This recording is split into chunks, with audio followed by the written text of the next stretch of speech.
Ya. Buenas tardes a todos. Hace ya muchos años leí por primera vez un poemario de Rafael Felipe Oterín.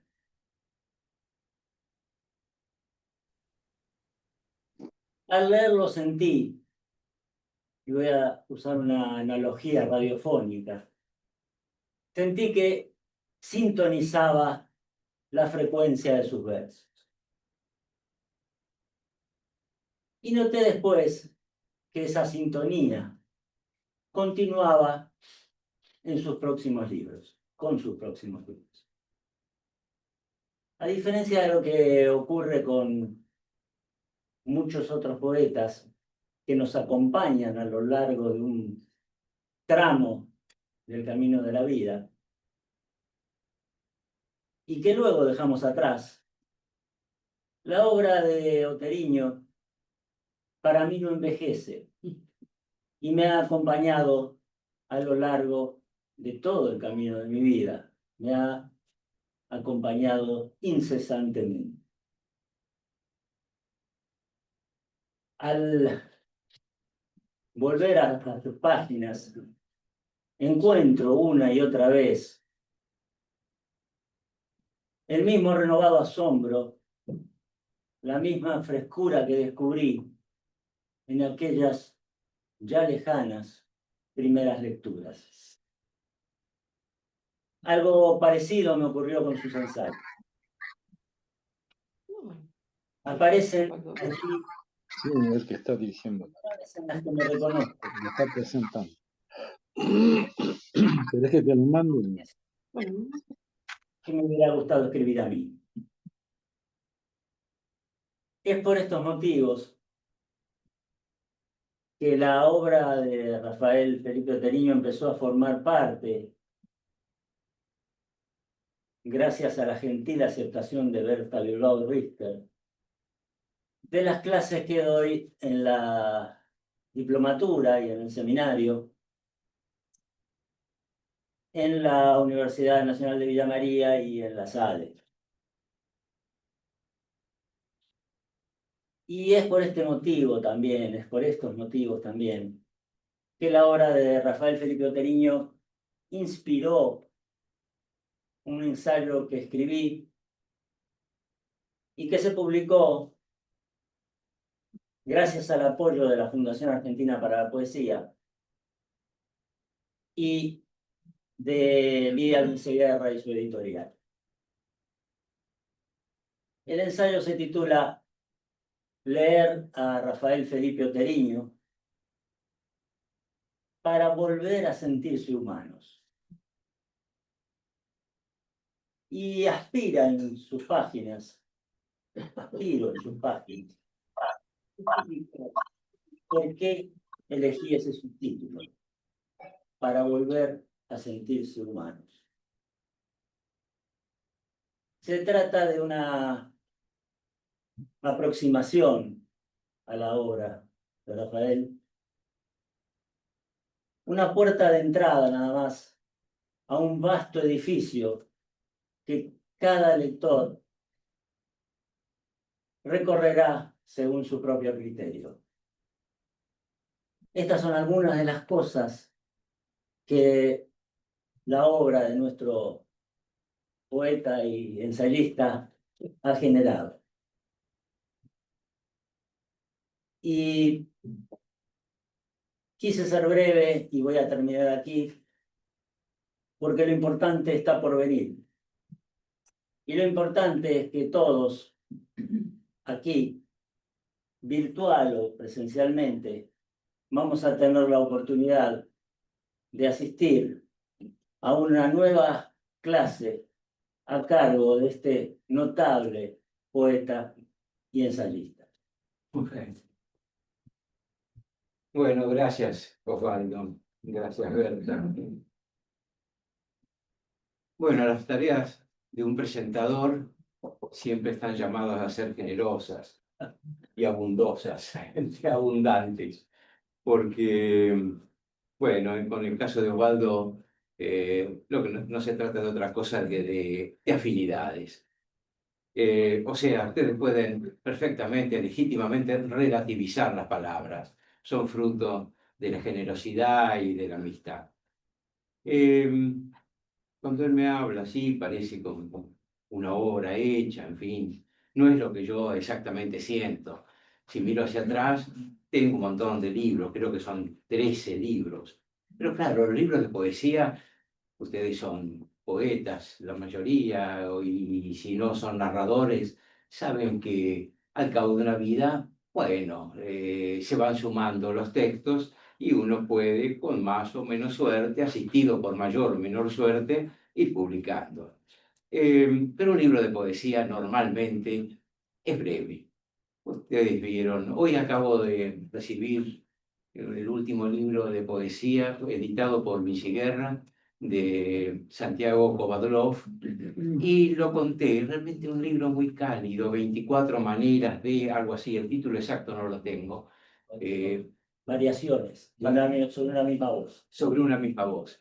Bueno, las conté, sí, eran 24, serían así, 24 textos mínimos, una especie de meditación muy coherente, muy uniforme.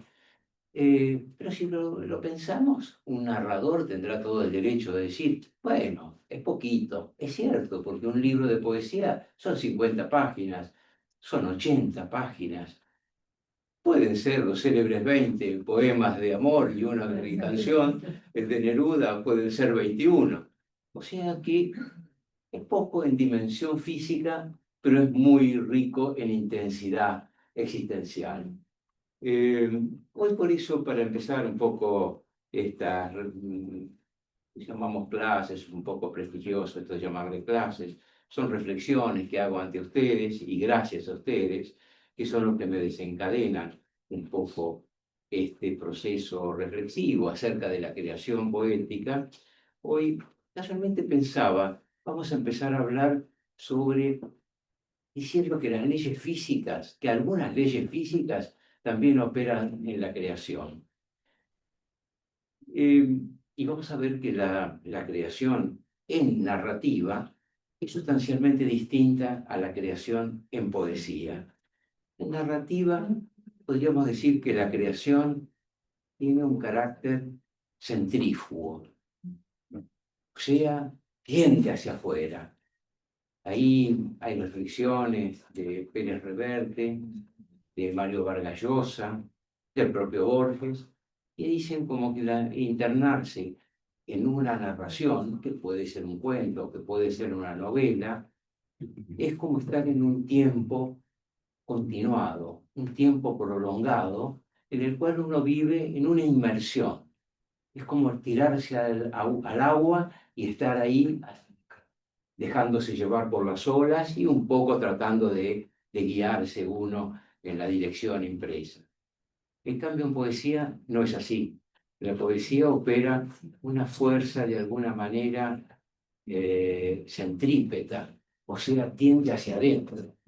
Si una narración de una novela a uno lo tiende hacia explorar mundos hacia afuera, esos mundos que pueden ser conocidos por el autor o pueden ser desconocidos, los va conociendo a medida que avanza en la escritura.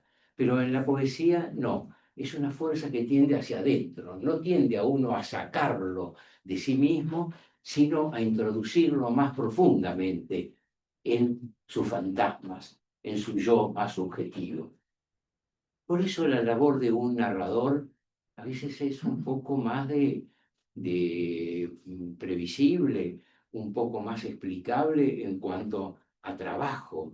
Hay un trabajo de organización, de proyección. Leí estos días que, no sé si de la mano de su marido, él vive, ella no, que es Luis García Montero, que como saben fue el marido de Almudena Grandes. Ella es narradora. Y parece que él cuenta las afinidades que tenían, una historia de amor muy linda, los dos tenían 2 matrimonios, pero realmente un día que se vieron empezaron a buscarse y crearon una tercera figura matrimonial. Y él cuenta el modo de trabajar de ella. Me resultó interesante. A mí me gusta mucho esto de cómo trabaja el escritor. Y es lo que hemos venido hablando en otras reuniones de estas. Y dice que Almudena Grandes, cuando tenía un tema, buscaba dos libretas. En una libreta, más o menos, iba apuntando el argumento. En la otra libreta, los distintos personajes. A veces se sumaba alguno y los caracteres de estos personajes. Cuando eso más o menos lo tenía, más o menos pautado, recién empezaba la tarea de la escritura. O sea, la tarea de la escritura de una novela de ella era evidentemente un hecho deliberado, organizado, racional, de fuerte proyección. Muy distinto a la escritura de poesía. La escritura de poesía, lo hemos visto en clases anteriores, a uno un poco lo asalta y uno debe dejarse asaltar por esa necesidad que tiene a veces el lenguaje o uno mismo, la subjetividad más profunda de uno, que lo conmina a buscar palabras para decir un algo emotivo, un algo que quería ser expresado, que quería encontrar locución.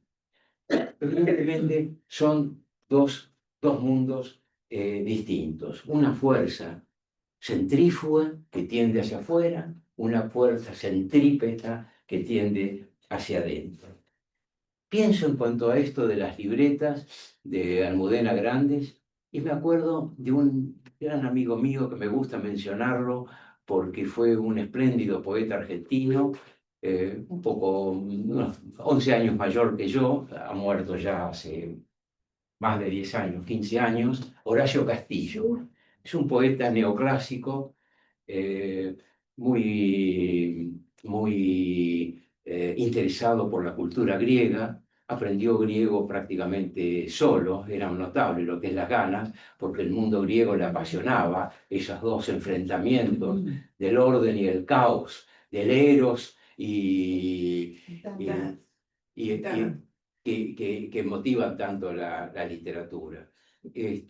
Pero Horacio Castillo, que era como mi hermano, realmente lo vi cómo escribía. Y él a veces encontraba una palabra, una frase, la anotaba y veía que eso tenía proyección poética. A veces el título de un poema, y lo anotaba en un cuadernito. Y esperaba que viniera el tema y que lo asaltara esas primeras líneas con las cuales después trabajaba, lo desarrollaba, lo expandía. Pero él también, qué notable, también él a veces veía una palabra que le impresionaba, una sola palabra. La anotaba para no olvidarla y dejaba que ésta bajara con contenidos. ¿Cómo ser? Tanto él como yo, y seguramente algunos de los que somos contemporáneos en cuanto a la época en la que nacimos, vivimos aquel momento de tanto doloroso. Tal vez fue, para los que tienen mi edad, la primera zozobra existencial que uno tuvo, que fue en la década del 50 la irrupción de la poliomielitis, sin vacuna. Hubo primero una, después estuvo la otra y el tema se solucionó. Pero estábamos, realmente, yo tendría 5, 6, 7 o 10 años, realmente vivíamos un tema, sabíamos que algo malo nos rondaba. Horacio Castillo, que tenía unos años más que yo, lo vivió tal vez con más profundidad o con más conciencia. Y me acuerdo que un día dice, para mí la palabra alcanfor tiene una fuerza impresionante. ¿Qué significa? Y bueno, alcanfor es una sustancia vegetal muy olorosa, ricamente olorosa, que proviene de un árbol. De esas hojas destiladas producen un residuo, una aglomeración de materia, y eso lo hacían una especie de pastillitas blancas, que era el remedio que pensaban que nos iba a prevenir de los contagios, porque no sabía de dónde venía esta enfermedad. Y él escribió un poema que se llama Homenaje a la palabra alcanfor. pero no habla de la poliomielitis, no habla de eso, sino habla de los distintos significados que puede tener para una persona un mismo hecho, una misma palabra. Y él va y lo piensa para tal otro, en fin, y lo ve de un modo dramáticamente. Pero no cuenta la anécdota, sino pone en acto algo que le martillaba en su mente. Y ahí fue un proceso de creación también. Comenzó, lo sé perfectamente, con la palabra alcanfor, que además es una palabra que suena también en los labios, es enriquecedora, enigmática también, por eso que dan ganas de explicarla. Bueno, de todo esto tiene que ver la escritura de literatura y de poesía en particular.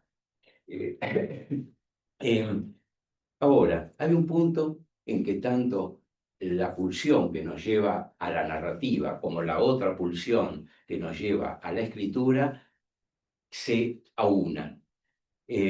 A la escritura de poesía se aunan. Y es cuando uno se pregunta para quién escribimos y para quién publicamos. Para quién escribimos ya lo analizamos en alguna reunión anterior.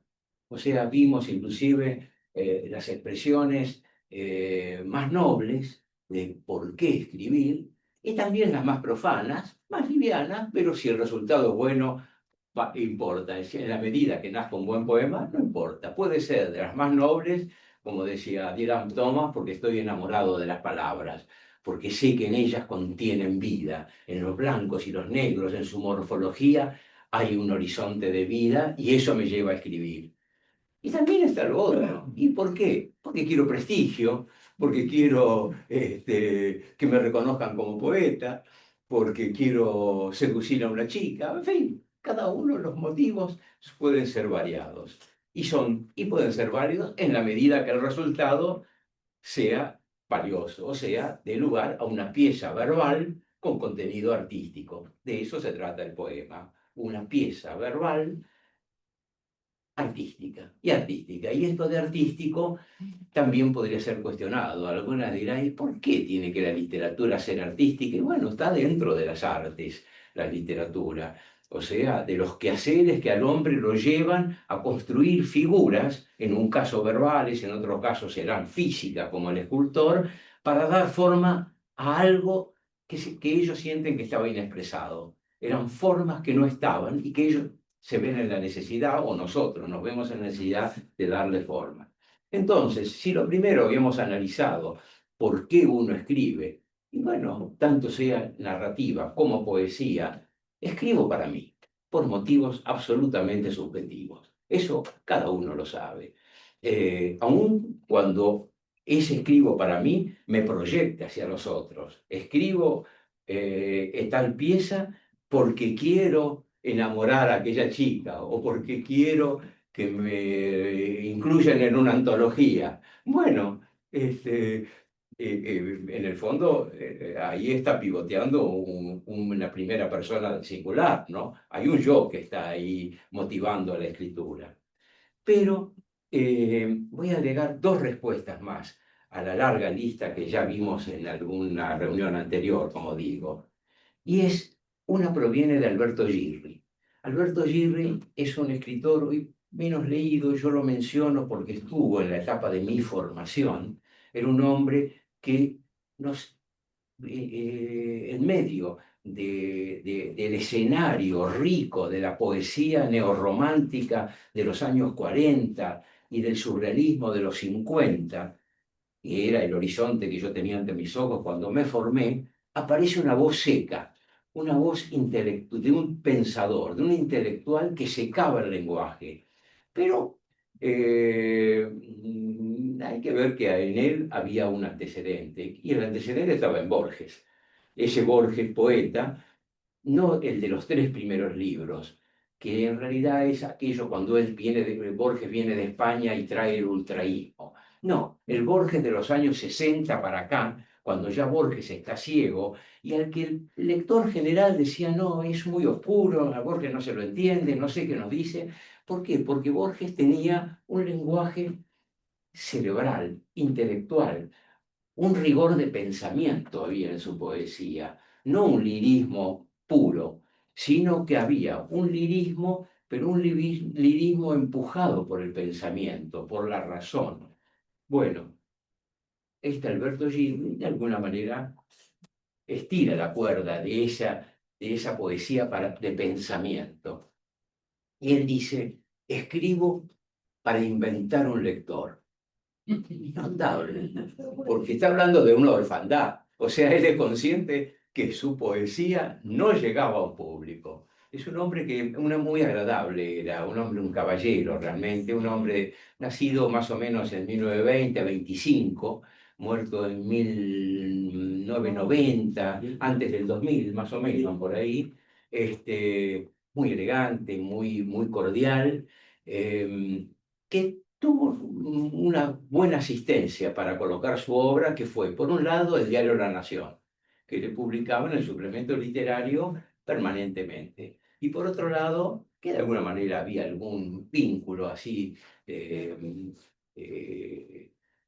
editorial, si no editorial, sí vínculo de personas, con la editorial sudamericana, que es la que le publicaba sus libros. Hoy por hoy, era Enrique Pessoa, exactamente, el prestigio de esa figura tan importante, que era un poco su alter ego, era el con el cual intercambiaban pensamiento, y la obra de ensayística de Pesoni enseñó a los lectores a entrar en la poesía de Alberto Gilri, que era difícil. Pero lo cierto es que Alberto Gilri, un poco de la mano de Enrique Pesoni, dice, yo escribo para inventar un lector, o sea, para crear yo un lector. Lo cual se lo dejo como interrogante, a ver si ustedes lo comparten o no.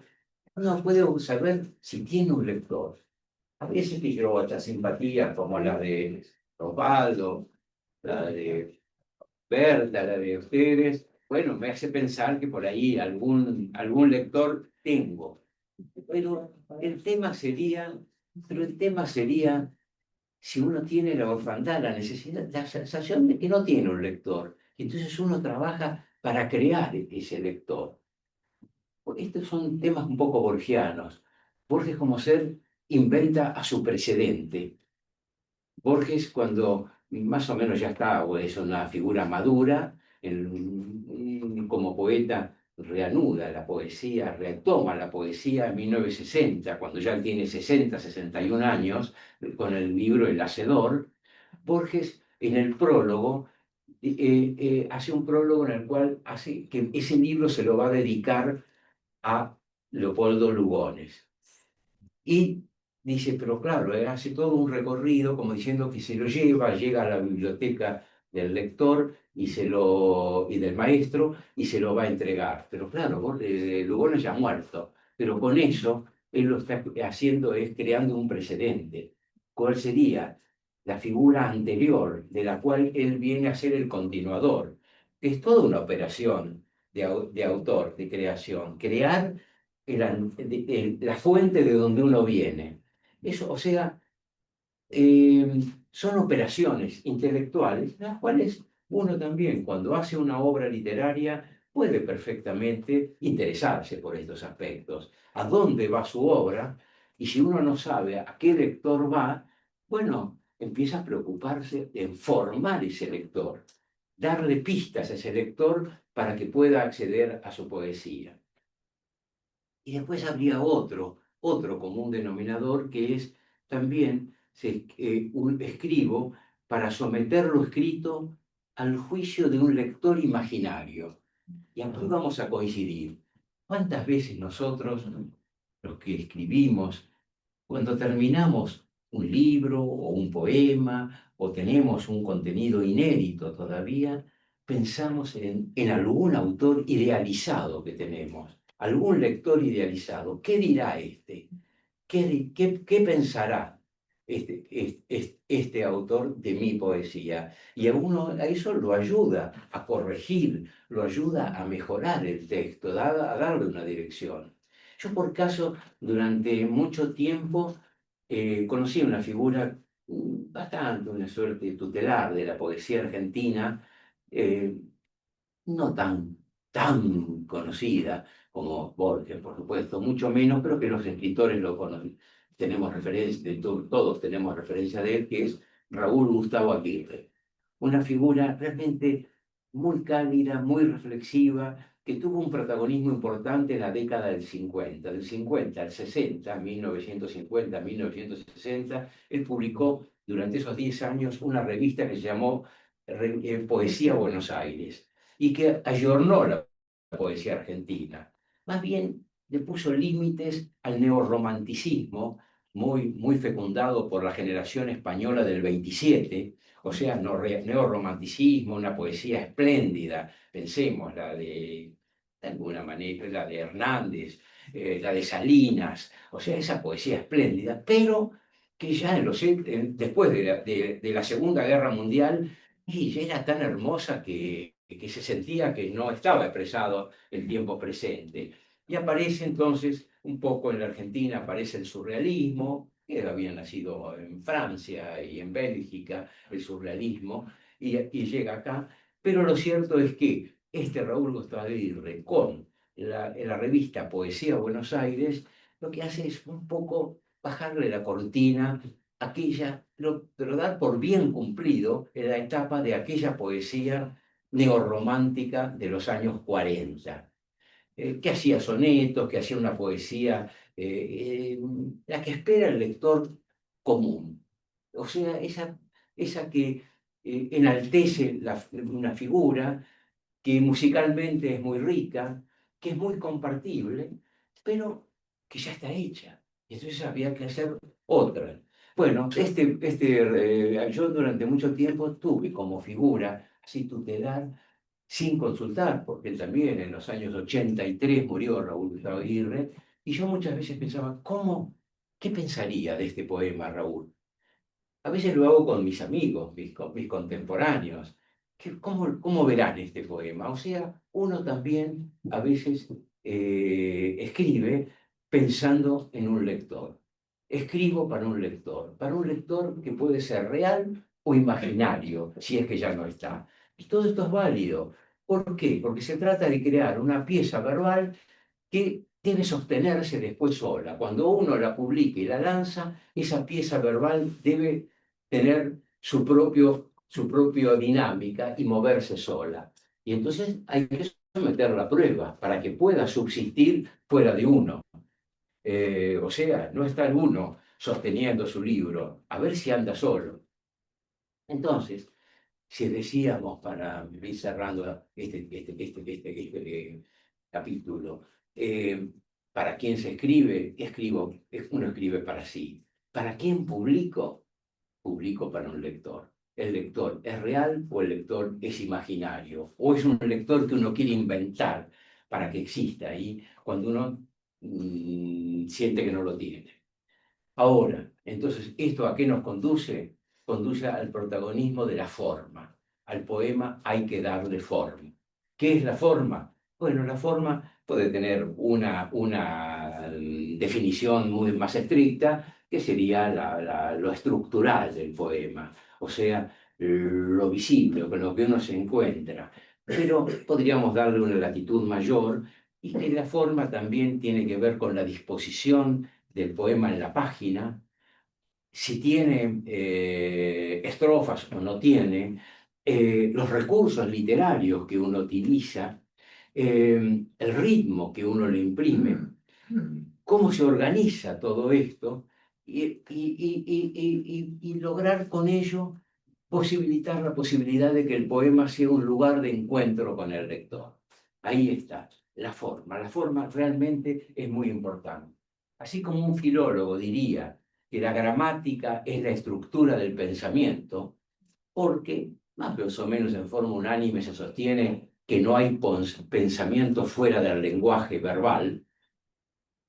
Sin embargo, hay quien lo discute también, ¿no? O sea, ¿puede haber pensamiento fuera de las palabras? En nosotros está muy unido esto. Nosotros ya nacimos y empezamos a fecundar y a fomentar el lenguaje. Por lo tanto, si nos decimos cómo pienso, y cualquiera le dice, pienso con lenguaje.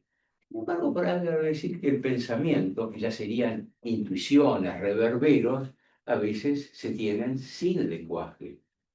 Podría esto retrotraer casi a la condición animal, ¿no? Pero hay algo que se puede parecer al lenguaje. Lo cierto es que, bueno, si un filólogo dice que la gramática del lenguaje es la arquitectura del pensamiento, no hay pensamiento sin lenguaje, nosotros en poesía podemos decir que la forma es la arquitectura de la poesía, la forma. O sea, el texto ese interlineado. Y a ese hay que prestarle mucha atención. Ese es el trabajo que seguramente en todas estas reuniones estamos desarrollando y que a mí me interesa. Porque históricamente nos estaba dado una forma, ya nos venía como paradigma, como modelo, algunos modelos de forma. O sea, eran los que se llamaban de la preceptiva. El más canónico, el más vigente, es el soneto. Para un del noroeste argentino será la copla. Pero lo cierto, eso ya vienen formas que no son dadas por la historia literaria. Pero lo cierto es que hoy por hoy, cuando nos vamos a mirar los libros que estamos recibiendo, que estamos leyendo, lo que estamos escribiendo, vemos que de esa preceptiva tradicional prácticamente ninguno la cumple. O sea que estamos todos embarcados en lo que se denomina verso libre. ¿Y el verso libre es libre? Bueno, ahí vendría el tema. Vamos a decir de entrada, porque ahí nos vamos a dar de acuerdo que sí, vamos a trabajar la forma. Y si le vamos a dar tanta identidad a la forma del poema, al modo de hacerlo, a la estructura, a los modismos que lo rodean, vamos a ver que la forma libre no es tan libre. O sea, no se puede hacer cualquier cosa. O si se hace cualquier cosa, señores, debe ser deliberada, ese cualquier cosa. Eso es importante. Hagámonos conscientes, seamos conscientes de que si hemos de romper las estructuras gramaticales y más aún las históricas de la preceptiva, bueno, lo tenemos que hacer a conciencia, no es porque sí. Yo estoy viendo un poco que en este ámbito, que es el ámbito de la libertad, se está generalizando bastante un meramente quebrar la línea narrativa, interlinearla y hacer línea, pero eso todavía, eso a veces falla, porque pues, es válido dejar una palabra aislada, pero no cualquier palabra. Yo a veces lo veo, muchos a veces son narradores que se ponen a hacer poesía y que piensan que la poesía, son muy duchos en la narración, pero piensan que la narración es, que la poesía es interlinear y quebrar.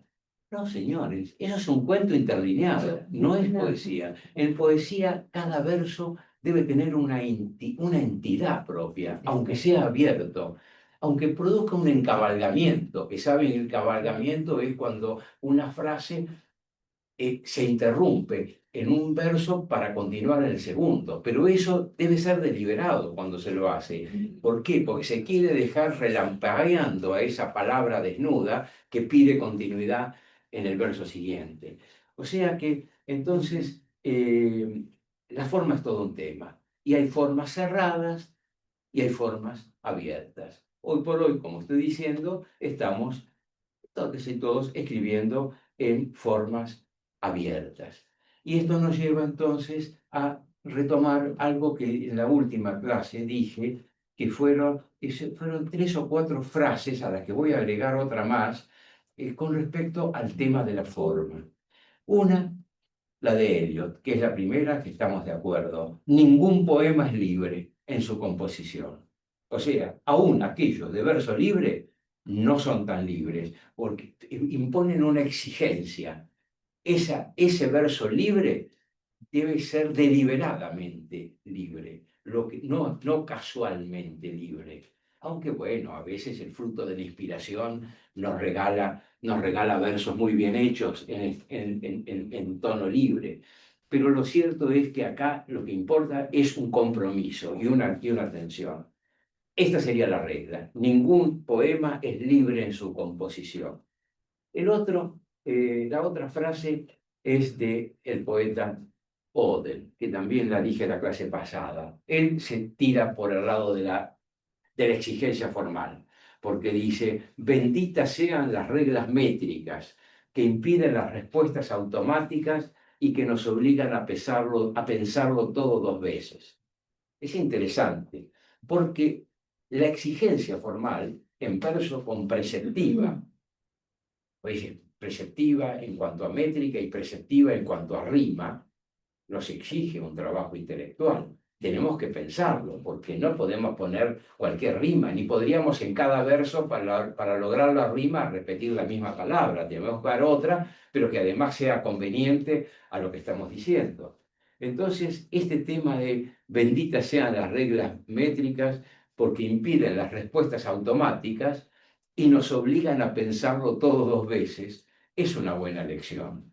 En un poema, cuando uno está en la etapa de corrección, hay que pensarlo y pensar cada línea. Creo que tal vez en alguna otra de estas reuniones comenté un poeta amigo mío, Gustavo García Sarabí, me acuerdo que él me decía algo, cada línea tiene que tener valor poético. Y a veces me decía más todavía, cuando termina un poema en un libro, yo veo que esa última línea se lleve bien con la primera del poema siguiente. Bueno, esto es una exigencia, lo digo a modo de ejemplo. No diría que esto es una exigencia a cumplir, ¿no? Cada uno va a administrar estos recursos a su gusto. Otra de las líneas es la de Robert Frost, que la repito porque también es a favor de la rima. Robert Frost es un poeta nacido en el oeste norteamericano, pero que la familia, cuando muere su padre, se van al este, porque ahí estaban digamos, la familia de la madre, que eran granjeros en el este. Y entonces el abuelo le regala una granja. Y este Robert Frost es un poeta de fines del siglo XIX, principios del siglo XX, llega hasta los años 60, 70 del siglo inmediatamente pasado. Y él como granjero, era granjero. Su abuelo le regaló una granja de pequeña, o sea, una pequeña extensión donde había animales y frutos y frutales. Y bueno, eso lo ponía en contacto con la naturaleza y le daba un sentido muy lucido a su poesía. Es muy gráfica, tiene una línea preciosa. Buenos cercos crean buenos vecinos, dice. O sea, es una definición casi, pero que hablemos buenos cercos en un largo poema, dice de pasadita, crean buenos vecinos. Bueno, y él dice, escribir en verso libre, con lo cual se pone del lado del verso cerrado, es como jugar al tenis sin red. Bueno, yo no digo que con esto no estoy invitando a volver a la preceptiva, no. Lo que estoy diciendo es poner exigencia en el verso libre con el que trabajamos, probarlo. Y yo agrego algo, porque estamos en el mundo audiovisual, que es probarlo visualmente también el poema. Porque antes la visibilidad del poema, como materia verbal, nos lo daba la preceptiva. El soneto sabemos que tiene 2 estrofas de 4 y 2 estrofas de 3. Y ya es un dibujito. Una oda puede tener una mayor o menor, puede ser en decasílabos, puede ser de 14 sílabas, alejandrinos, puede ser de 12, pero tiene continuidad, es un largo poema. Cada uno tenía su forma. Ahora la forma la tenemos que inventar nosotros. Y el poema, por eso, el poema también tiene que tener, hay que someterlo a las pruebas visuales. Uno es la prueba verbal, cómo sale de los labios. Otra es la prueba auditiva, cómo es escuchado, cómo resuena. El poeta laquista Wordsworth dicen que era conocido porque en Inglaterra, en la región de los lagos, ahí más al norte de Londres, parece que lo escuchaban, que él salía de su casa y caminando, cuando sentía que quería que estaba solo, decía sus poemas casi gritándolos para probar. Y lo tenían por un loco, porque iba y después resultó que era un poeta también muy valioso, pero él lo que estaba era probándolo del aspecto sonoro también al poema.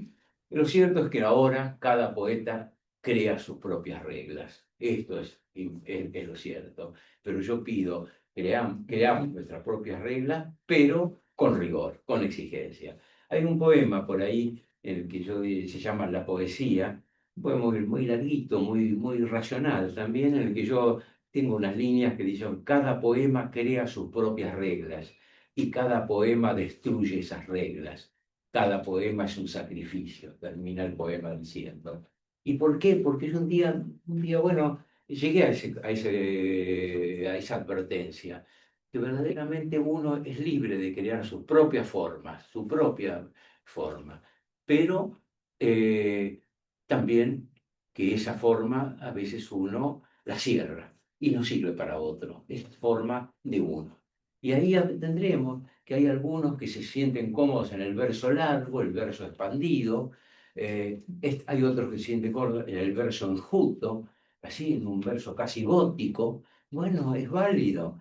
Lo que tendríamos que ver es que un verso gótico, un verso de poquitas palabras, un poema, digo, de poquitas palabras en cada verso, de una palabra en cada verso, bueno, estamos dándole una entidad poderosa a cada palabra.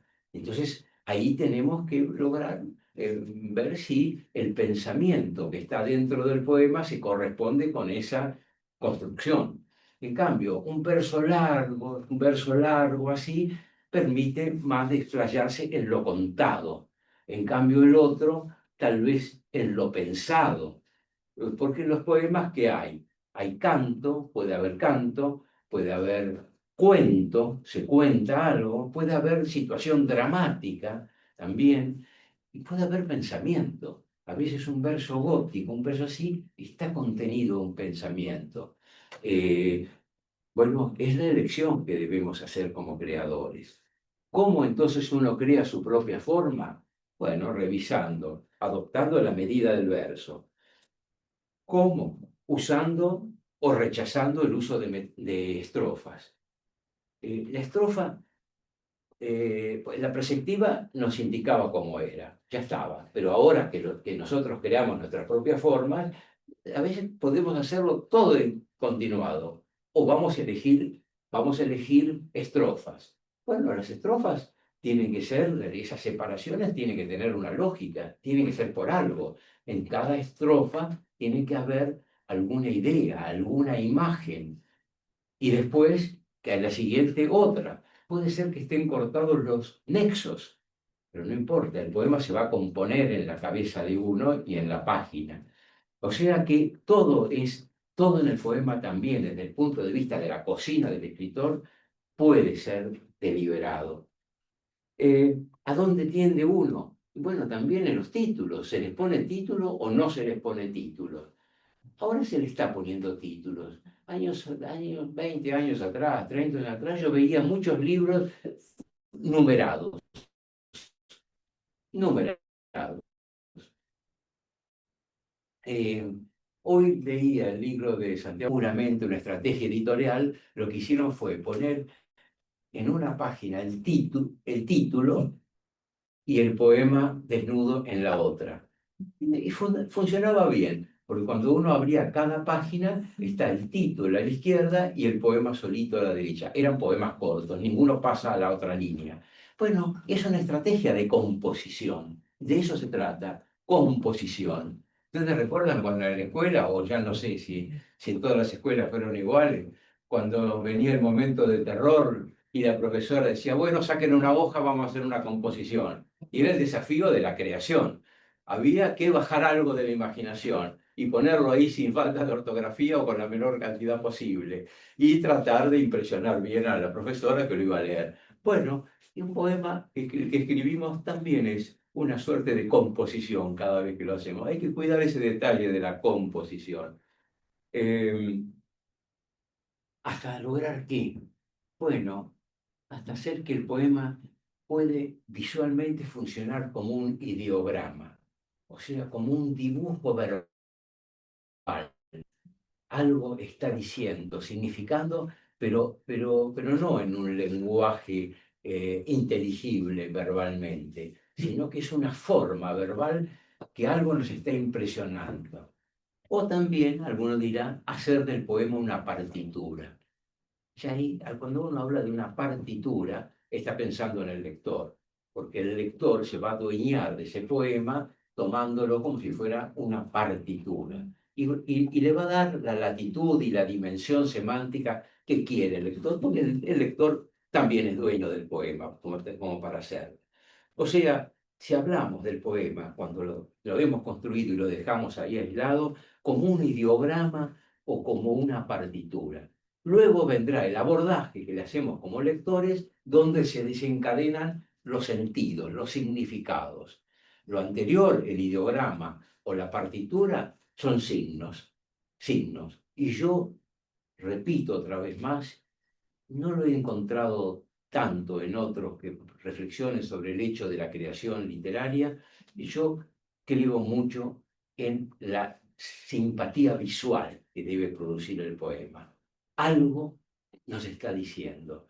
Quiero que yo les conté de dónde nació en mí esta sensación, este sentimiento, esta ansiedad intelectual, a partir de la poesía de un poeta que yo admiro mucho, que es Czesław Miłosz. Miłosz es un poeta polaco, que por suerte yo lo he podido leer en inglés y he hecho algunas traducciones desde el inglés porque él tradujo su obra al inglés, pero escribió en polaco su obra. Y a mí, que lo admiro tremendamente, veía en polaco y yo me daba cuenta, trataba de descifrar qué quería decir este poema. Nada, imposible, porque de polaco no sé una línea ni una palabra, pero esas líneas, operando en mí como un ideograma, significaban algo, me producían atracción, simpatía, deseos de aproximación. Bueno, un poema debe tener también este componente. O sea, que el lenguaje se haya convertido en materia, en una materia. Que el designar no sea el principal objetivo del poema.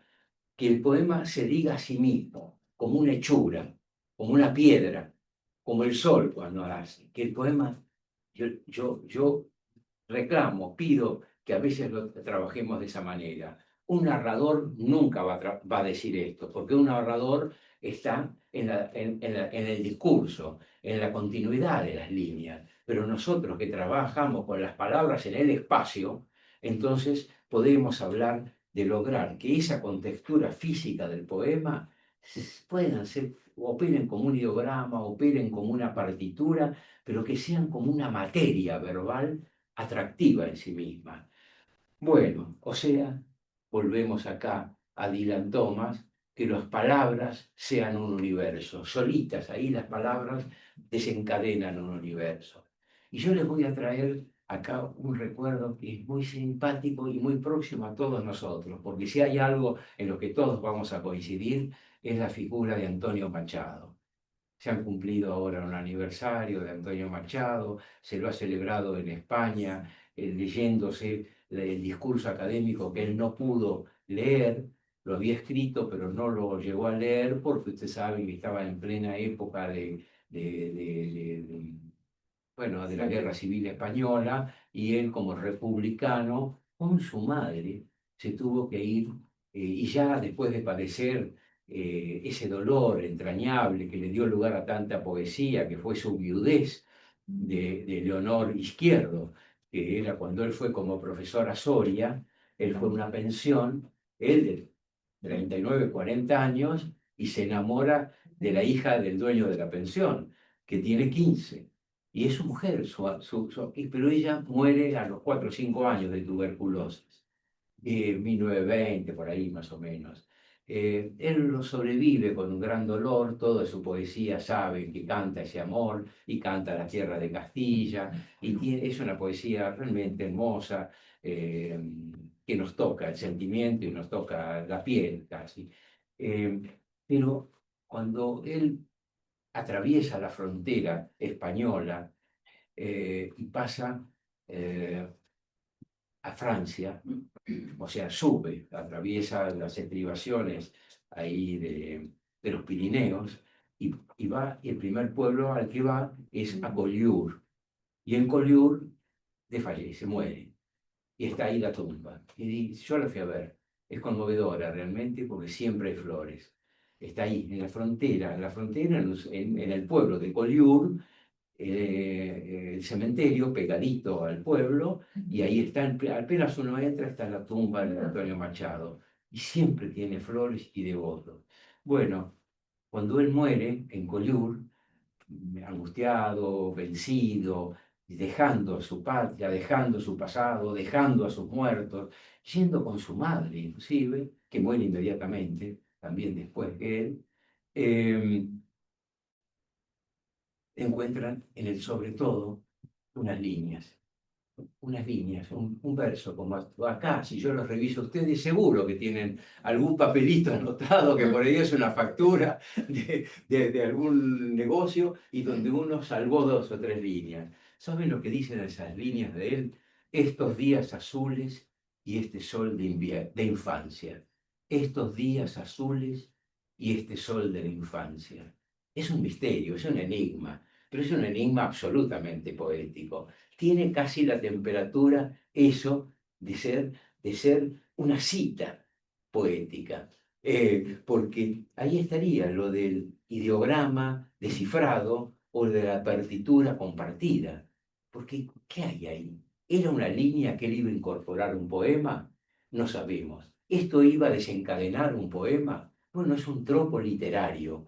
Y de ahí, así es como nace también la poesía, enigmáticamente, como una donación que nos llega, que aprisiona un mundo en una frase, o sea, en las palabras, el poder de las palabras. Eso, estos días azules y este sol de la infancia.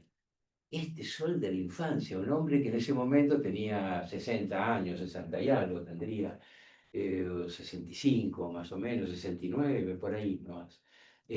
Sin embargo, había algo de memoria. ¿Y la poesía qué es? Y bueno, la poesía sirve para reconstruir también pasado. Ahora entonces, para poner en acto todo esto, quiero compartir con ustedes 2 poemas. Recién cuando saqué este librito de Osvaldo me pregunta, ¿qué es eso? ¿Qué es eso? Bueno, es una edición baratita de estas tan lindas que se publicaban tiempo atrás de la editorial de Eudeva. Cuando recuerdan ustedes, uno sacaba del bolsillo unas moneditas y se llevaba, a veces venían anudados 4 libritos así de poesía. Esto fue para los que tenemos esta edad que muestro yo, fue todo en nuestra adolescencia, que siendo pobres teníamos la riqueza de poder comprar libros prácticamente así, a diario. Ahora están un poco más caros. Bueno, y yo tengo bastantes libros de Marechal, pero como tenía que, bueno, venir y traerlos, elegí esta edicioncita, que es una pequeña antología. ¿Por qué? Porque quiero compartir con ustedes 2 poemas de 2 tónicas diferentes, hechas por el mismo Leopoldo Marechal. Leopoldo Marechal fue un contemporáneo de Borges. Borges era de 1899, Marechal es de 1900. Marechal murió a los 70 años, eh, o sea, murió en 1970, justo a los 70 años. Fue un autor muy culto, muy formada en la literatura del siglo de oro español, o sea, realmente un hombre que dominaba el lirismo más tradicional de la lengua española, un hombre muy culto, que también hizo sus piruetas y sus libertades, se tomó imaginativas. Entonces, de un gran clasicismo, él también hizo experiencias verbales. Y esto es muy rico, porque es una invitación también, ¿no? Dice, el escritor es un hombre libre, un hombre que experimenta con el lenguaje. Le es dado el lenguaje, ese es su dominio, ese es su horizonte. Bueno, a jugar con él, a experimentarlo. Un hombre muy culto, formado en el cristianismo, con buena base religiosa, o sea, trascendente, espiritual, trascendente,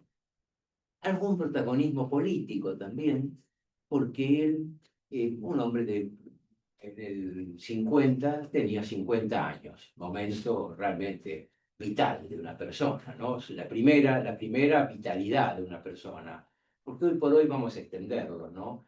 Y yo a los que tienen la 50, de la edad de mis hijos, mis hijas, les digo, bueno, realmente acá están llegando a la primera madurez, pero no son maduros todavía. Les falta todavía 10 años, 15 años más, porque las edades se van extinguiendo. Antes era maduro en la época de bronce, a los 30 años ya se era maduro y ya los héroes morían a los 28, 30 años. Hoy, por suerte, la vida se ha extendido.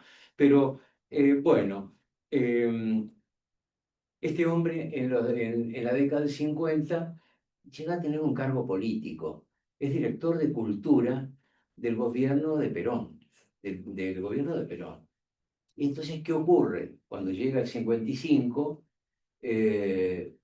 vive lo que vivió el orden depuesto. Con una revolución, un golpe, no voy a entrar en detalles políticos de ninguna manera, sino voy a pensar en el poeta.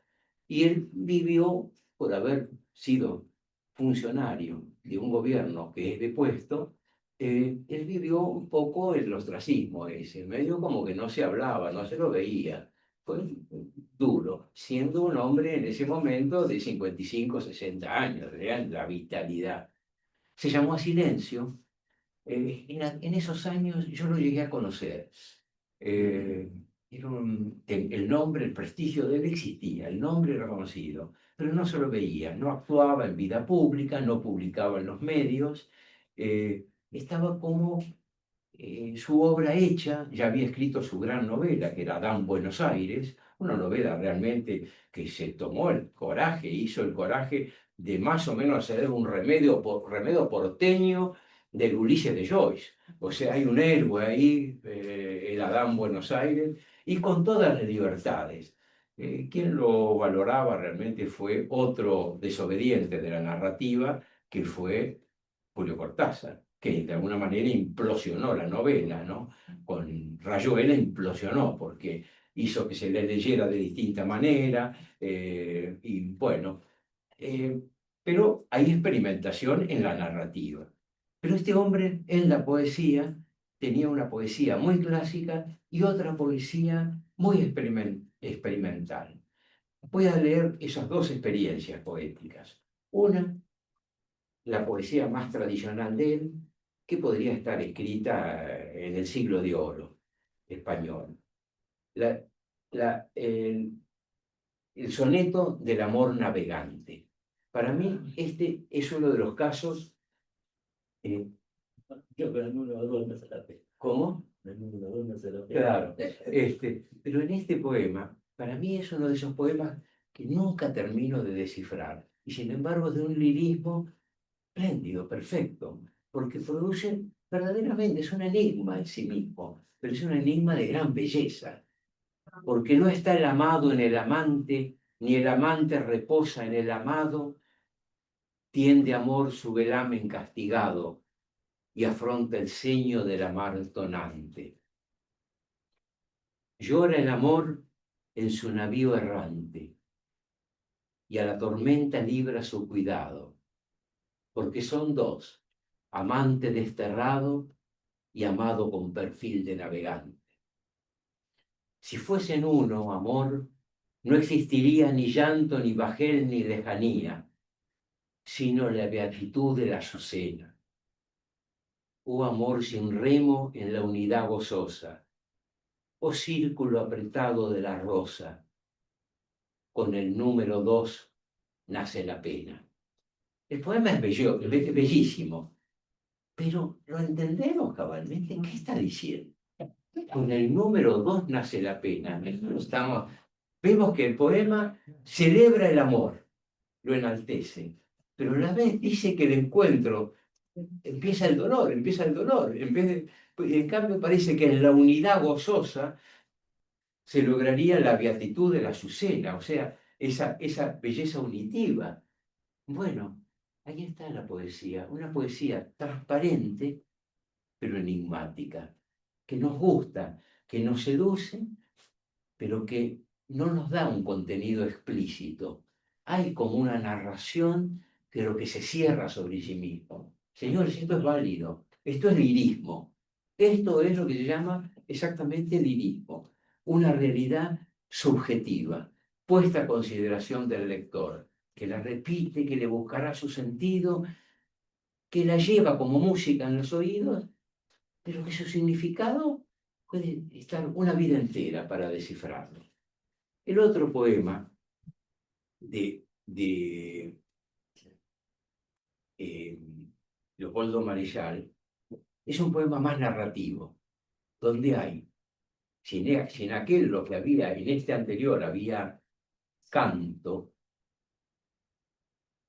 y de ese canto emanaba ese algo más que lo inasible del lirismo, en este otro hay cuento, cuenta, narra algo, describe algo. Pero a mí me parece, realmente, es un poema que me seduce, me parece atractivo y lo quiero compartir con ustedes. Es un poema muy largo, o sea que voy a leer algunos pedazos solamente. Pero él habla con el entrañable cariño por el país, le duele el país, lo siente al país, como nosotros podemos sentirlo a veces cuando vemos que el país que ha sido, solamente falta ver Buenos Aires para ver lo que es, estos edificios que hablan de un pasado espléndido que tuvo la Argentina, superior a muchos de europeos.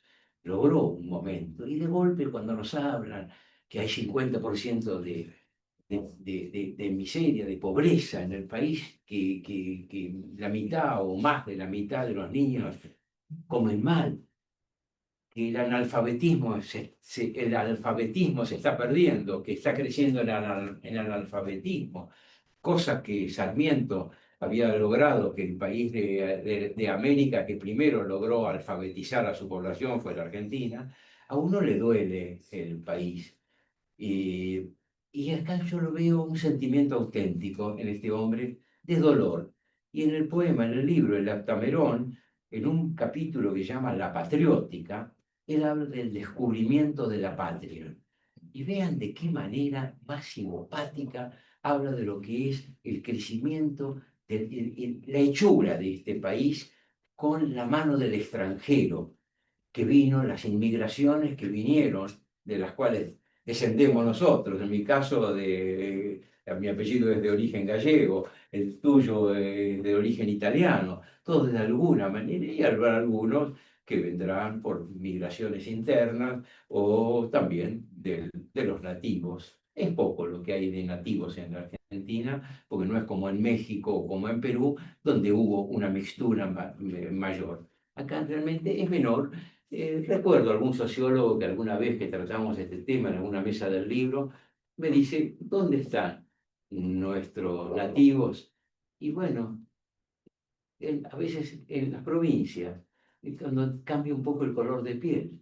El color de piel un poquitito más oscuro nos habla del nativo, ese que también ahí peyorativa o simpáticamente de los dos bandos se lo mencionó así, el cabecita negra. Ese cabecita negra, ese hombre ahí más unido a la tierra, bueno, ahí está nuestra mixtura, nuestro mestizaje, y es tan integrante de la nacionalidad como nosotros que parecemos más blanquitos también, ¿no? ¿Pero por qué? Porque seguramente acá en el Río de la Plata se da una mayor condensación, sí, un poco de las inmigraciones europeas. Bilbao, español, Richard, alemán, o austríaco, alemán. Bueno, en descubrimiento de la patria, y acá no estoy lejos de hacer cualquier alusión política. Simplemente es el amor a ese país joven que es la Argentina. Un país de solo 200 años, 200 y un poquitito más. Y él habla, dije yo en la ciudad de la yegua Tordilla. Esto ya es colocarnos, con eso en primera línea nos coloca en un territorio bonaerense, vernáculo, criollo, de la naturaleza visible, floreciente. La patria es un dolor que no tiene bautismo. Ahí se va a mantener en esa línea. Y acá viene esto que es lo que me importa transmitir y compartir con ustedes, porque inmediatamente logra meter al trabajador, al inmigrante, haciendo la construcción de las ciudades. Y dice, los apisonadores de adoquines me clavaron sus ojos de ultramar. Miren la historia cómo puede contarse. ¿Quiénes son los apisonadores de adoquines? Son los que hacían el pavimento acá en esta ciudad, que ahí en los alrededores de Plaza de Mayo, yo llegué a ver cuando era chico los adoquines que eran de madera. Y tan es así que los días de lluvia, madera dura, por supuesto, quebracho, y se levantaban con la humedad. Después no, fueron hechos gracias a la piedra de Olavarría y del Tandil, y se hicieron los adoquines de piedra, de granito. Y después han hecho el pavimento, arriba de muchos estos. Y ustedes han visto que en San Telmo están defendiendo las calles en las que todavía se ve el adoquinado, porque hay una cierta manualidad y hay un trabajo espléndido del que lo hizo. Bueno, pero fíjense esto en un poema meter, los apisonadores de adoquines me clavaron sus ojos de ultramar. Eran los inmigrantes que venían, y vean, y luego devoraron su pan y su cebolla. ¿Qué están hablando? De los limitados recursos del inmigrante, su pan y su cebolla. La pizza nació así. La pizza era una pizza, era un poco de harina y con un poco de cebolla pegada y fría y se vendía por la calle. O la calentaban con un braserito que iba llevando el pizzero. Después se asentó y pasó a ser la pizza argentina, que es más rica que la italiana. Este, pero vean lo que es posible meter en un poema. Historia, sociología. Y enseguida volvieron al ritmo del pisón. Y después va a decir algo más de los apisonadores de adoquines, que es colocando los adoquines y creando ese dibujo, que era una obra de arte, que a veces tenían el adoquín más chico, que lo hacían como en ondas. Y ahí va a decir que se escupían la mano. ¿Para qué? Porque el manejar el pisón les lastimaba las manos, se secaba la mano, y entonces él pone en un poema eso, la saliva, que la saliva era el modo de refrescar, de aceitar un poco las manos del trabajador. Todo esto puede entrar en un poema. ¿Con qué derecho yo definía la patria bajo un cielo en pañales y un sol que todavía no ha entrado en la leyenda? Los apisonadores de adoquines escupieron la palma de sus manos y en sus ojos de Allende se borraba una costa. Miren toda la tristeza que hay ahí. En sus ojos de Allende, de allá lejos, se borraba una costa. La que dejaron, la de Galicia, la de Italia. Y en sus pies forasteros ya moría una danza. Miren lo que puede decir un poema. Ya moría una belleza. Este es un poema narrativo. Ellos vieron el mar y no escuchan, me dije. Llegan como el otoño, repletos de semilla, vestidos de hoja muerta. Yo venía del sur, acá dice el autor, en caballos e idilios. La patria es un dolor que aún no sabe su nombre. Bueno, y así el poema va aumentando. Yo vi la patria en el amanecer que abrían los receros con la llave mugiente de sus tropas. La vi en el mediodía tostado como un pan, entre los domadores que soltaban y ataban el nudo de la furia de sus potrillos. La vi junto a los pozos de agua y del amor, niña, y trazando el orbe de sus juegos.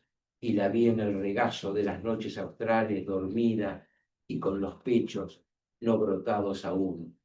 O sea, acá ya estaría el criollo. Primero estaba el poeta, el demiurgo que va a contar el nativo, el criollo, entre animales, entre potrillos, entre caballos, y viendo al inmigrante haciendo el país.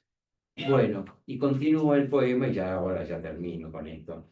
La patria no ha de ser para nosotros una madre de pechos reventones. Hoy por hoy, si alguno de nosotros pusiera esta línea, Alguien nos censuraría, es fea esa línea, pero bueno, en poesía cabe, y sobre todo porque está sostenida por otro contexto poético muy rico. Ni tampoco una hermana paralela en el tiempo de la flor y la fruta, ni siquiera una novia que nos pide la sangre de un clavel o una herida. La patria no ha de ser para nosotros nada más que una hija y un miedo inevitable, y un dolor que se lleva en el costado sin palabra ni grito. Y este poema, que es de 1960, termina: por eso nunca más hablaré de la patria. ¿Por qué lo dice? Porque es un hombre transido de dolor. Después, sin embargo, la vida, por suerte, continúa, por eso no hay que suicidarse nunca, porque la vida da oportunidades. Él vivió un momento de gloria, porque eso lo hizo concentrarse esos años, del 55, 60 al 70, y por ahí en el 70 él publica El banquete de Severo Arcángelo y Megafono la guerra, y es redescubierto y vuelve a vivir un gran protagonismo y ahí muere nomás, en pleno reconocimiento. Y eso hace que reeditan El Adán Buenos Aires. Es una novela canónica de la literatura argentina, pero también de difícil lectura, porque toma un modelo muy difícil, que es el Ulises de Joyce, y la épica de Odiseo, por otra parte. O sea, lo que él quiere ver es que acá, en esta grandiosa Buenos Aires, hay una épica, épica que también quiso contar en narrativa de Sobre eso y tumbas, Sábato.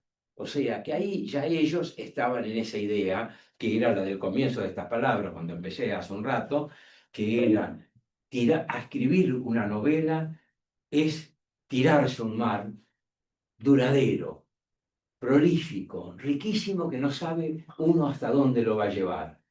A diferencia de la poesía, que al contrario es algo que se concentra, instantáneo, denso, que nos lleva hacia nosotros mismos.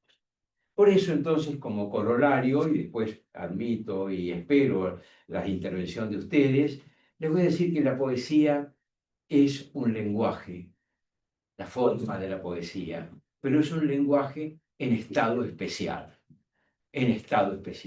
condensado, rígido, a veces algo hermético. En algún caso, como en estos ejemplos del segundo Marechal, más narrativo, más llevadero, más parecido a la narrativa.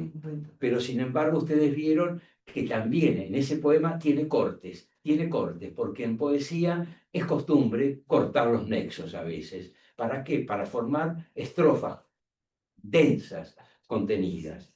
Entonces, la poesía es un lenguaje en estado especial, pero no es un lenguaje sofisticado. O sea, hay que evitar un poco también la oscuridad, porque la principal descortesía que uno puede hacerle al lector es no permitirle ingresar al texto, dejarlo afuera.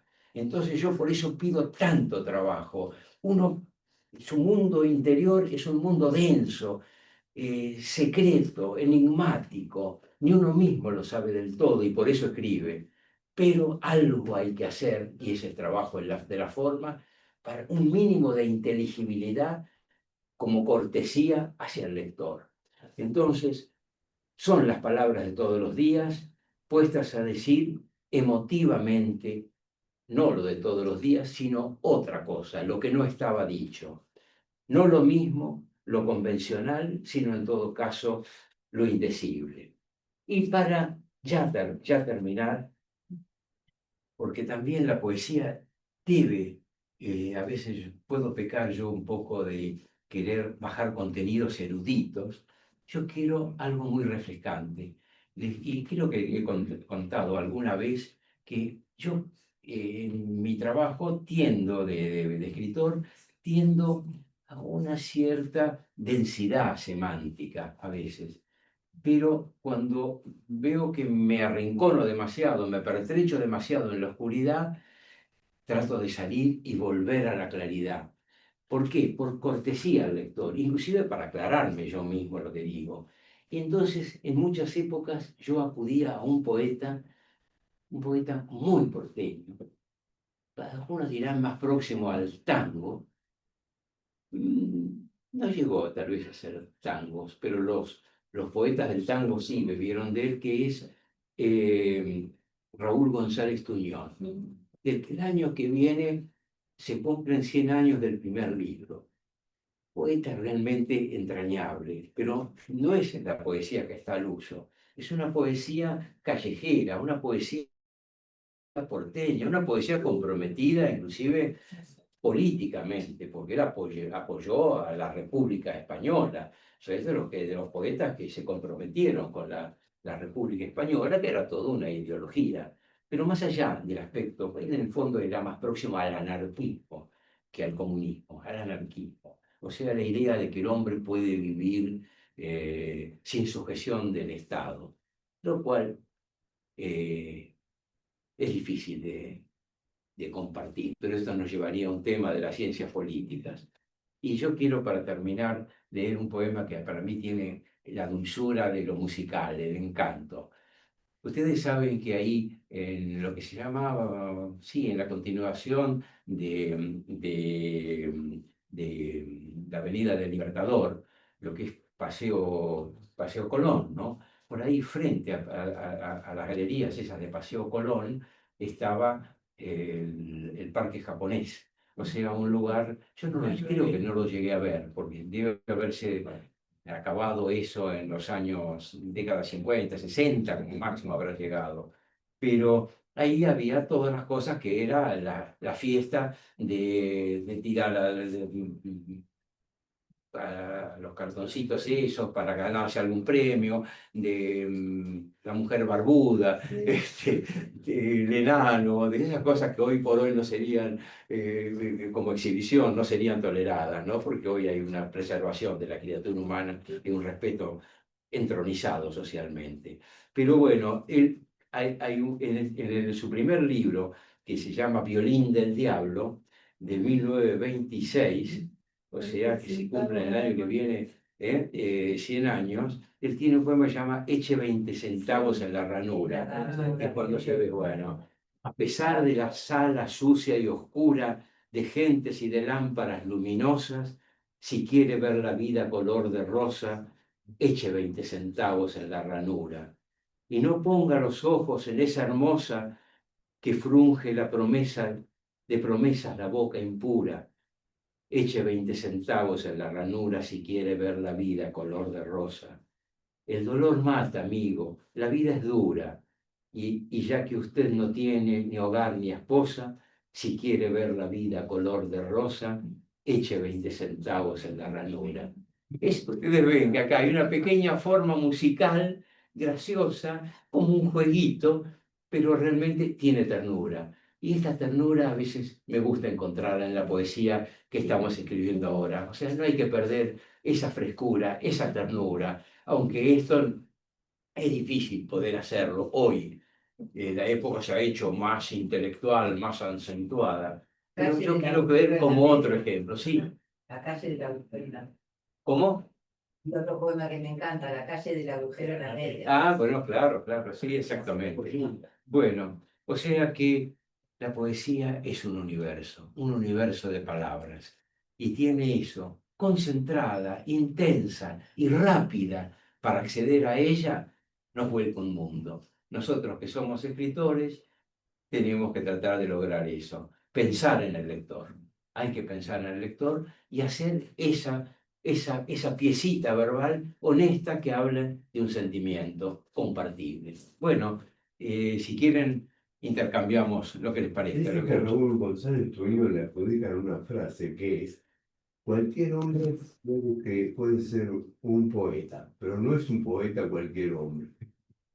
Y algo de eso hay. Hay un componente, hay alguna predisposición. Sí, hay una formación también, ¿no? ¿Qué es lo que lo lleva a uno a ser poeta? Yo podría decir a veces la timidez. Alguien que es tímido vive la infancia más duramente porque no puede vivir el protagonismo de hacer intercambios sociales fácilmente. Le es difícil ese acceso. Bueno, tal vez ahí pueden hacer un poeta. Creo que hay un poema de Ode en el cual habla de Rimbaud y habla de Rimbaud joven y dice, la poesía le explotó como un caño, una cosa así dice, le explotó, porque era un hombre contenido, ahí en Charleville-Mézières, que es donde era, ahí en el norte de Francia, donde era su localidad, él no vivía cómodo, él era un joven que andaba por ahí, pero tenía sus límites, sus reservas, su dificultad para vincularse, y nació un poeta. O sea que entonces, a veces, aquellos que no tenemos fácil la oralidad, que no tenemos la simpatía para ser divertidos, es capaz que nace un poeta. La otra vez me encuentro con gran sorpresa que un nieto mío me dice, la única vez que te escuché decir un chiste. Es cierto, qué imagen que debo dar. Bueno, y tal vez le tendría que explicar, dije que tal vez por eso es que escribo poesía, porque no soy simpáticamente gracioso. Quisiera saber, quisiera hacerlo para poder lograr intercambios sociales más prolíficos. Pero bueno, de ahí tal vez puede nacer el poeta. La poesía ayuda, produce compensaciones en el mundo de la persona.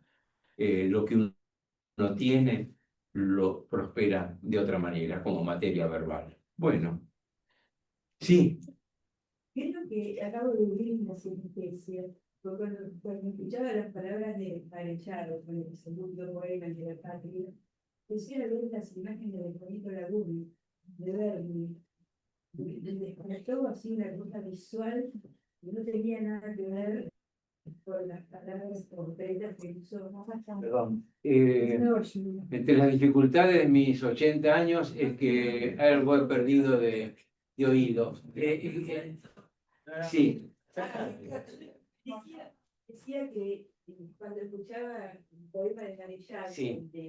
el segundo, el que habla de la patria, creo que se me produjo una sinestesia, porque empecé a ver las imágenes de Tito Laguna, de las obras Está de bien. Verdi, ¿no? Muy buena la comparación, sí.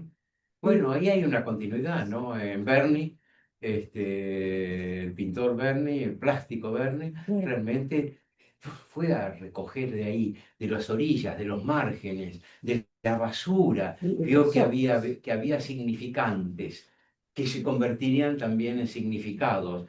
Hablaba de Juanito Laguna y de Ramona. Eh, y verdaderamente hizo belleza, porque los su cosa está- ¿eh? Ese cuadro de los sombreros. Se pareció Claro. tan tremendo, los cuadros grandes que hay en el Museo de Bellas Artes, Sí. de los obreros. Por eso un componente del arte, que es la belleza, es tan difícil de explicar. Muchos van a decir que la belleza es lo lindo, que la belleza es el ideal grecorromano, aquella estilización, aquello es una idealización, o sea, está estilizada la figura humana. No todos somos como la Venus de Milo, ni como los guerreros, ni como el que lanza, que está a la entrada del Museo de Arte de Atenas, el que lanza la jabalina. Son idealizaciones, pero de golpe, eso es belleza, pero no es esa la única belleza. Yo esta reflexión la hice un día cuando empecé a ir, porque para mí una de las, Velázquez es una de las figuras de los pintores que más me atrae. Y cada vez que he ido al Prado, voy y voy a Velázquez. Y cuando veo las meninas, ya comprendo, pero ¿qué es lo que me gusta de acá? Y es todo. Y sin embargo es un cuadro absolutamente complejo. Inclusive opera hasta el pintor sale como en un espejo. Y están los padres de las meninas ahí atrás retratados. Y está la enana, porque para entretener a los príncipes tenían animales y también tenían de golpe la figura esa juguetona del enano. Dicen que acá nomás, tan cerca, en el parque, acá en Palermo, que es donde estaba la casa de Juan Manuel de Rosas, de donde gobernó la provincia de Buenos Aires, dice que era común que a él le gustaba tener saltimbanquis, así, un poco como esto de la mujer barbuda, algo para entretenerse. Y hoy por hoy, por suerte, la especie humana ha dado una vuelta de tuerca y hoy no se habla del cuerpo. me lo recuerdan mis nietos, no se habla del cuerpo, no se debe hablar del cuerpo. A nadie decirle sos gorda, sos alto, sos flaco, no se habla, porque la belleza es universal. O sea, hay un crecimiento en este sentido, ¿no? Existencial. Bueno, pero por eso, ¿qué es la belleza? La belleza es la manifestación. Y tal vez la belleza es lo que a uno le produce una impronta anímica, no es la idealización, ¿no? En la literatura, para mí, lo bello es lo bien realizado, lo que produce efectos. Pero no es, lo que insisto, no es la idealización, porque si no, nos encerramos en el modelo greco-romano, que es muy espléndido y que por suerte que existió como ideal, pero es idealización, ¿no? Bueno, no sé si... Una pregunta. Sí, Sí, sí. en el mundo contemporáneo, literariamente hablando, ¿no? Hay una gran presencia de lo intertextual. Sí. Entonces la pregunta mía es si el poeta, el creador, debería preocuparse por ser original, por lograr originalidad. ¿Es posible eso, dado el contexto? Esa es la primera pregunta. Y la segunda, que un poco va relacionado con esta, es, hace unos días estaba participando en una conversación entre escritores y ellos opinaban que para poder comunicarse con todo el mundo de habla hispana, lo lógico sería que los escritores lo hagamos escribiendo en español neutro, por ejemplo, con todo lo que eso implica, porque bueno, los localismos, los regionalismos, etcétera, etcétera, habría que dejarlos de lado, perdiéndose así una riqueza lingüística excepcional, que es la que proporciona el matiz, ¿no? Y que hace tan interesante a mucha de la literatura. Entonces, bueno, me gustaría saber tu opinión. La originalidad está como objetivo. ¿Por qué? Porque produce que más de lo mismo ya no produce ese golpe emotivo. Hacer un poema igual al del poema El soneto del amor navegante, y ya está hecho, ya está. Entonces uno tiene el desafío de hacer otra cosa. Por lo tanto, el componente de la originalidad o de la novedad debe estar en nuestro horizonte. Ahora, en ese horizonte de la originalidad y de la novedad literaria, verbal, está también la intertextualidad. Uno le puede dar cabida, puede reescribir un poema universal. Lo que importa, lo que hay que cuidarse en todo caso es de que no sea un plagio. Pero la intertextualidad es absolutamente válido. La cultura está ahí, en el horizonte nuestro, como un árbol para tomarlo. Si tenemos derecho a hablar del árbol que pierde sus hojas o que las renueva en la primavera, ¿por qué no vamos a hablar de los libros que se escribieron antes? Le podemos tomar como material para nuestra literatura. El tema es hacerlos participar sin ocultamiento, dejando transmitido que es así. ¿Cuántas veces podemos hasta decir metafóricamente que cada uno lo que viene es agregar una nueva línea a un poema que viene escribiendo la humanidad? Es un poco así en realidad. De alguna manera nosotros no somos tan originales como para haber nacido con nosotros la literatura. No, por Dios.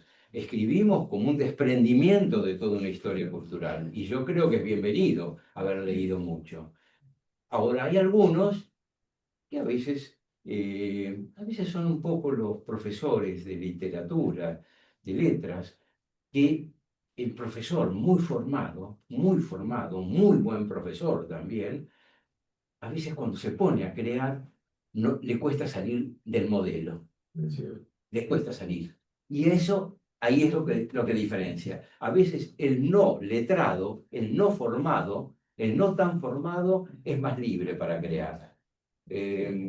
Porque también en la literatura de creación está la experimentación, está la irreverencia también como un don.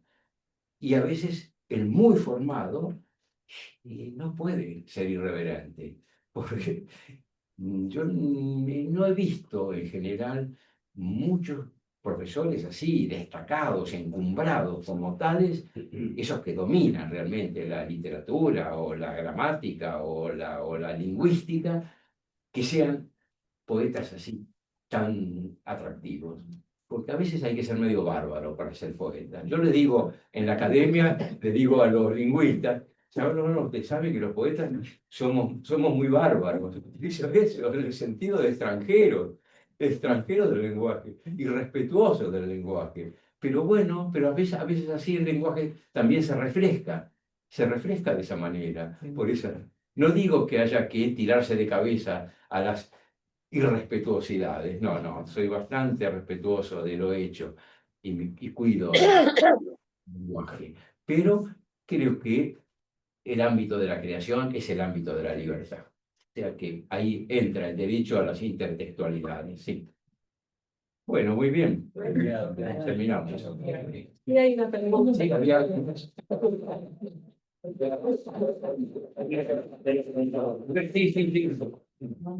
Bueno, me permite, yo quería simplemente hacer una semejanza.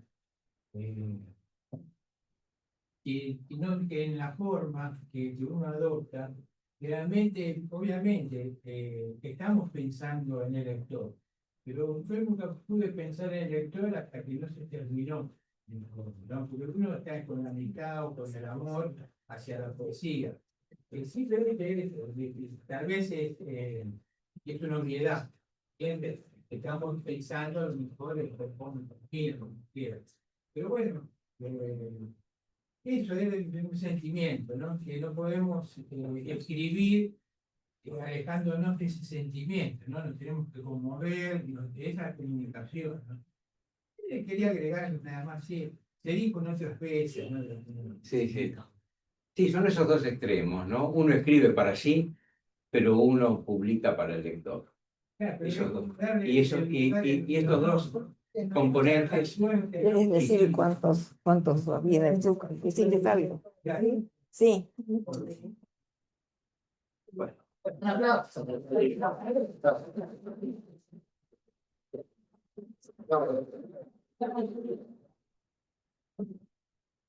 Rafael, te hago llegar los saludos de todas las personas que están conectadas. Las personas conectadas están agradeciendo mucho la tarde, un lujo. Gracias por brindar tanto sobre la poesía, la belleza, hablan de ello. Así que gracias. Y gracias a todos los conectados.